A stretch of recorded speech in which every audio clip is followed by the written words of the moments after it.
Hammasi qanday boshlangandi? Esimda qishlog'imizdagi o'sha chang ko'chalar, tandirdan yangi uzilgan non hidi va bolalarimning kulgusi. Erim Anvar aka juda mehnatkash inson edilar. Biz baxtli edik, garchi boy bo'lmasak ham. Lekin taqdirning o'yini qiziq ekan. Anvar aka to'satdan belidan jarohat olib, yotoqqa mixlanib qolishi bizning kichkina dunyomizni ostin-ustun qilib yubordi. Dorilar, operatsiyalar, qarzlar. Qarzlar bo'ynimizdan boqib kelardi. Har kuni darvoza taqillab, qarzini so'rab keladiganlar ko'paydi. Bolalarimning ko'ziga qarashga uyalib qoldim. Men ketaman, Anvar aka dedim bir kuni kechqurun. Rossiyaga ketaman.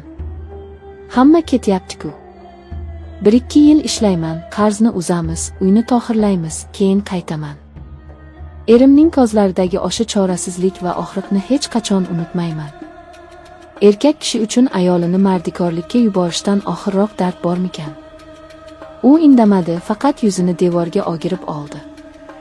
Yig'laganini bilardim. Toshkentdan poyezdga chiqqanimda yuragimning yarmi qolib ketgandek bo'ldi. 2 o'g'lim, jajji qizaloqim onamning bag'rida qoldi.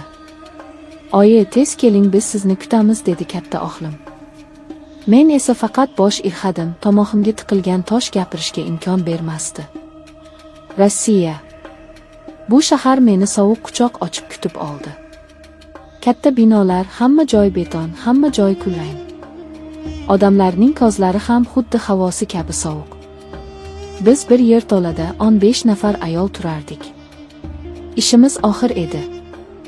Ertalabdan kechgacha idish yuvish, pol tozalash, qora ishlar. Hatto qo'llarim yorilib ham ketdi. Lekin har oy uyga pul jo'natganimda, telefon ekranida bolalarimning rasmini ko'rganimda, hamma charchoqlarim chiqib ketardi. Yana oz qoldi, chida Zulxumor, derdim o'zimga o'zim. O'sha mashum kun. O'sha la'nati kun. Kuzning oxirlari edi. Kunlar qisqarib, erta qorong'u tushardi. Men ishlaydigan oshxona shahar chekkasida joylashgan edi. Odatda boshqa ayollar bilan qaytardim, lekin o'sha kuni xo'jayin meni olib qoldi. "Banket bor, ko'proq idish yuvish kerak, pulini qo'shib beraman", dedi. Pul kerak edi. Rozi bo'ldim. Soat tunga yaqinlashganda ishim tugadi. Tashqariga chiqdim. Yomg'ir aralash qor yog'ardi. Ko'cha chiroqlari xira yonib turar, atrofda hech kim yo'qdek edi. Avtobus bekatiga yetib olish uchun tashlandiq garajlar orasidan o'tish kerak edi. Bu yo'ldan 100 marta yurganman, qo'rqmasdim. Lekin shu kuni yuragim boshqacha urardi. Xuddi qora bulut boshimda aylanayotgandek. Garajlar orasiga kirganimda orqamdan oyoq tovushlarini eshitdim. Burilib qaradim. Hech kim ko'rinmadi. "Vahima qilyapsan", dedim o'zimga. Tezroq yurishga harakat qildim. Lekin qadam tovushlari ko'paydi. Bitta emas, bir nechta. Yuragim ko'kragimni yorib chiqqudek ura boshladi.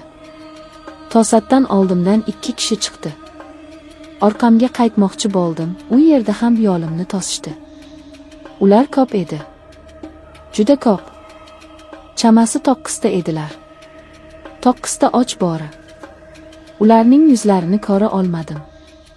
"Qo'yib yuboringlar, pulimni olinglar, tegmanglar", deb qichqirdim.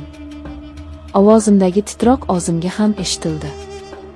Ulardan biri, eng baland bo'ylisi, xoxolab kuldi. Bu kulgi insonning kulgisiga o'xshamasdi, bu jahannamdan chiqqan iblisning nolasiga o'xshardi. "Bizga puling kerak emas, krasavitsa", dedi u. Shu on dunyo ko'z o'ngimda qoraydi. Qochmoqchi bo'ldim, lekin oyoqlarim menga bo'ysunmadi. Ular meni orab olishdi. 9 kishi. Bir ojiza ayolga qarshi 9 nafar erkak. Bu qanday pastkashlik? Bu qanday vahshiylik? Men qarshilik ko'rsatdim, tishladim, tepdim, yig'ladim, yalinib yolvordim. "Bolalarim bor, onangiz yo'qmi sizlarni?" deb baqirdim. Lekin ularning quloqi kar, ko'zlari ko'r edi. Ular insoniylikni yo'qotgan yirtqichlar edi. Osmonga qaradim, qora bulutlar oyni to'sib qo'ygan edi. Xuddi Xudo ham mendan yuz o'girgandek tuyuldi o'shanda. Keyin esa faqat zulmat. Og'riq. Cheksiz, tubsiz og'riq. Tanamdagi og'riqdan ko'ra ruhimdagi, nomusimdagi og'riq 1000 barobar kuchliroq edi. Men o'sha sovuq yerda, loy va qor aralash tuproqda yotib olimimni so'radim. Ular navbatma-navbat. 9 kishi.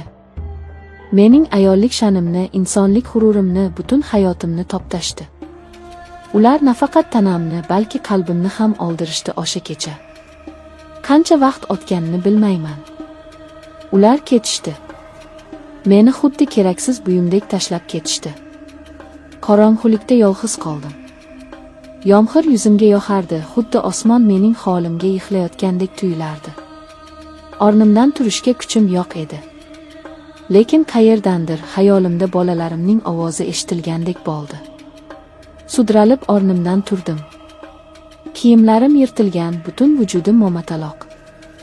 Men endi avvalgi Zulxumor emasdim. Men ifloslangan, bulg'angan, singan edim. Qayerga boraman?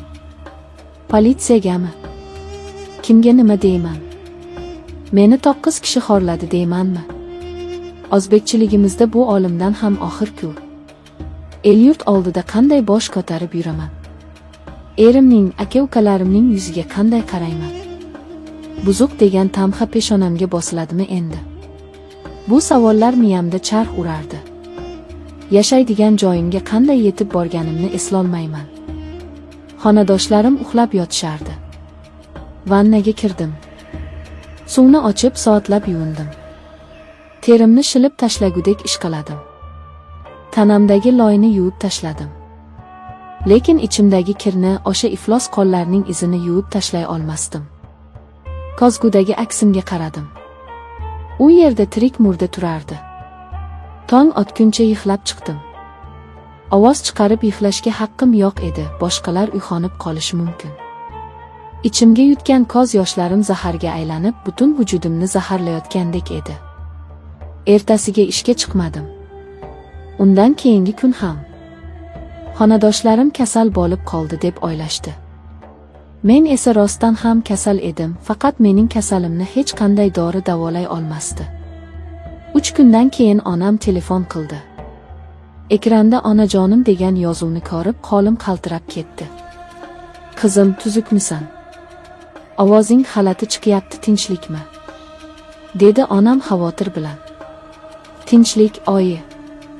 Shunchaki shamollab qoldim, dedim zo'rg'a. Ovozim o'zimniki emasdi. O'zingda ehtiyot qil, bolam. Bu yerda hamma seni sog'ingan. Anvaring ham kunda seni so'raydi.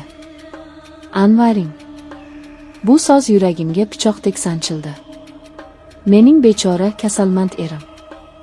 U meni pokiza ayolim deb kutib o'tiribdi.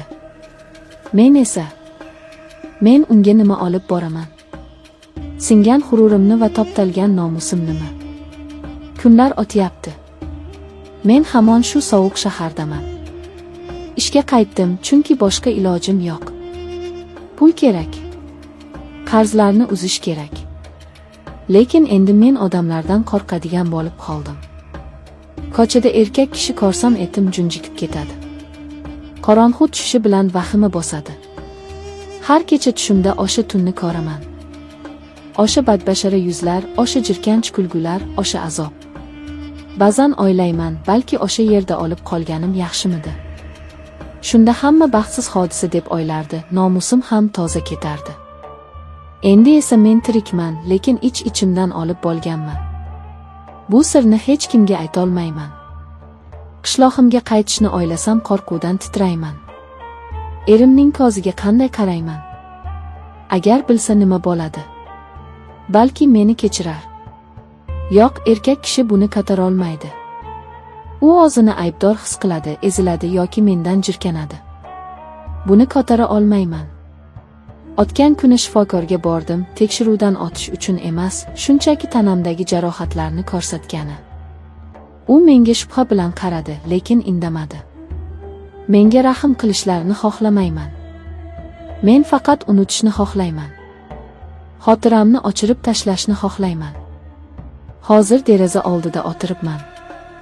Tashqarida qor yog'yapti. Oppoq, beg'ubor qor. U hamma narsani yopib ketyapti.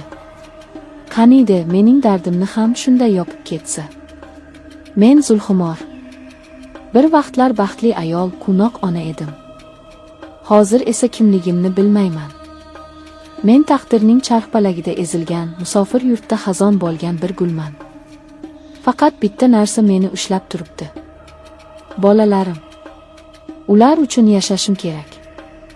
Ular uchun bu azobni, bu sharmandalikni ichimga yutib, tishimni tishimga qo'yib ishlashim kerak. Toki ular hech qachon muhtoj bo'lmasin, toki ular hech qachon men ko'rgan kunlarni ko'rmasin. Lekin Xudodan so'rayman. Ey buyuk zot, bu dunyoda adolat bormi? Meni xorlagan o'sha 9 kishi hozir issiq uylarida, balki oz oilalari bahrida kulib o'tirgandir. Ularning vijdoni qiynamaydimi? Yoki bu dunyoda kuchlilar va vahshiylar uchun qonun yo'qmi? Javob yo'q. Faqat shamol uvillaydi. Va men yana o'sha sovuq to'shakka yotib tong otishini kutaman. Tunsiz, zulmatsiz tongni orzu qilib.